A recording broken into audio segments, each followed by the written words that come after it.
Is കിച്ചണിലേക്ക് എല്ലാവർക്കും സ്വാഗതം. ഞാൻ ഇന്ന് മുട്ടക്കറി വയ്ക്കണത് കാണിച്ചു തരമായ. അപ്പോൾ 10 മുട്ട എടുത്തിട്ടുണ്ട്. പിന്നെ അതിലേക്ക് പൊടികൾ മുളക്, മല്ലി, മഞ്ഞൾ, പെരിഞ്ചീരകം, ഇഞ്ചി, പച്ചമുളക്, വേപ്പിൻ്റെ ഇല, പുളി, ഇരുമ്പമ്പുളി ഇടണം. പിന്നെ 1-ാം പാൽ, 2-ാം പാൽ. നമുക്ക് ആദ്യം മുട്ട പുഴുങ്ങാൻ വയ്ക്കാം. അപ്പോൾ മുട്ട പുഴുങ്ങാൻ വെക്കണം. മൂടി വയ്ക്കട്ടെ.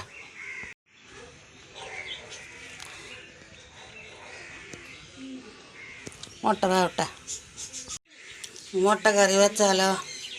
അപ്പോൾ അതിലേക്ക് ആവശ്യമുള്ള സാധനങ്ങൾ നേരത്തെ പറഞ്ഞ വെച്ചതിലിടുന്നു. ഇഞ്ചി, പച്ചമുളക്, ഇരുമ്പമ്പുളി, പച്ചമുളക്, ഉപ്പ്,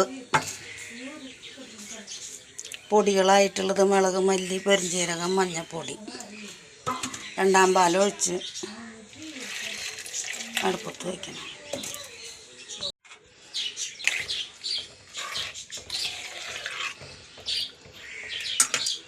മൂടി വെച്ച് തിളക്കട്ടെ.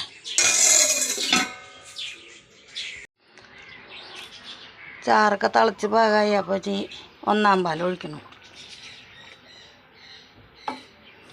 തിളക്കട്ടെ.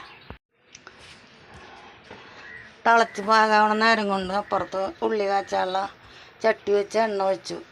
ചൂടായപ്പോൾ അത് ഉള്ളി ഇടുന്നു. മൊരിയട്ടെ. ചാറൊക്കെ തിളച്ച് റെഡിയായി. അപ്പോൾ അതിലേക്ക് മുട്ട ഇടുന്നു.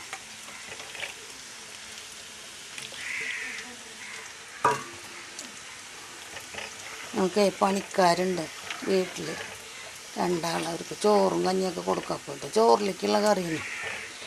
കഞ്ഞിക്ക് അവർക്ക് കായും പച്ചപ്പയറും ഉപ്പേരി വെച്ചു. അപ്പോൾ ഉള്ളി ഒന്നുകൂടി മൊരിയാണ്ട് ഇതിൽ കാച്ചി ഒഴിക്കാനുള്ള ഉള്ളി.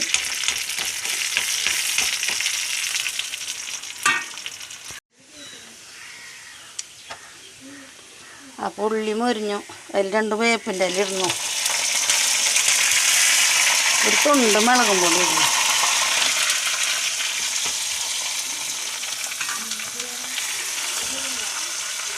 കറിയിലേക്ക് ഇത് ഒഴിക്കണം. കാച്ചി ഒഴിക്കണം.